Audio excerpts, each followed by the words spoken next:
America का राष्ट्रपति चुनाव हुआ। पहले लड़ाई डोनाल्ड ट्रंप और जो बाइडेन के बीच में थी, जिसके बाद बाइडेन ने अपनी जगह इस रेस में कमला हैरिस को शामिल किया, लेकिन आखिर में जीत हुई डोनाल्ड ट्रंप की। लेकिन सवाल यह है कि क्या डोनाल्ड ट्रंप को जो बाइडेन हरा सकते थे? क्या बाइडेन को रेस से पीछे हटने के फैसले पर अफसोस है? और इन सभी सवालों पर अमेरिका के निवर्तमान राष्ट्रपति जो बाइडेन ने चुप्पी तोड़ दी है। जो बाइडेन का मानना यह है कि वो रहते तो डोनाल्ड ट्रंप को हरा चुके होते। उन्होंने कहा कि वो नवंबर में हुए आम चुनावों में ट्रंप को हरा देते, लेकिन उन्होंने डेमोक्रेटिक पार्टी की एकजुटता की खातिर चुनाव के बीच उम्मीदवारी वापस लेने का फैसला किया। जो बाइडेन से यहां व्हाइट हाउस में संवाददाता सम्मेलन में पूछा गया, राष्ट्रपति महोदय, क्या आपको चुनाव न लड़ने के अपने फैसले पर खेद है? क्या आपको लगता है कि आपने अपने पूर्ववर्ती यानी कि ट्रंप को अपना उत्तराधिकारी बनने का आसान मौका दिया? इस पर बाइडेन ने कहा, मुझे ऐसा नहीं लगता। मुझे लगता है कि मैं ट्रंप को हरा सकता था। मुझे लगता है कि कमला हैरिस ट्रंप को हरा सकती थी।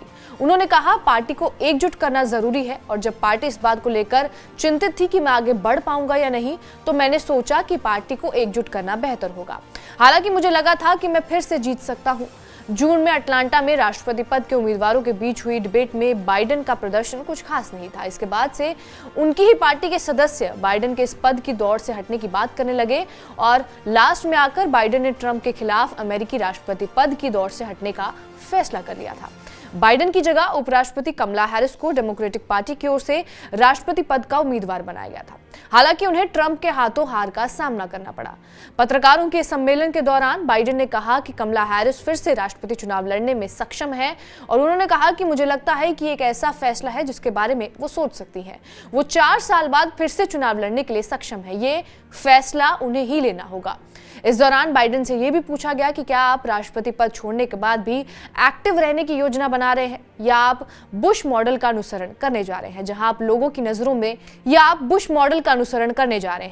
लोगों की नजरों से ओझल रहेंगे। इसका जवाब देते हुए बाइडेन ने कहा, मैं ना तो नजरों से ओझल होऊंगा और ना ही दिलों से। डेमोक्रेटिक पार्टी के नेता बाइडेन 20 जनवरी को राष्ट्रपति पद छोड़ देंगे और उनकी जगह डोनाल्ड ट्रंप अमेरिका के 47वें राष्ट्रपति के तौर पर शपथ लेंगे। रिपब्लिकन पार्टी के ट्रंप बाइडेन से पहले भी अमेरिका के राष्ट्रपति रह चुके हैं। इस वीडियो के ऊपर आपकी क्या प्रतिक्रिया है, हमें कमेंट करके जरूर बताएं। बाकी देश और दुनिया की तमाम बड़ी खबरों से अपडेटेड रहने के लिए सब्सक्राइब करिए TV9 डिजिटल।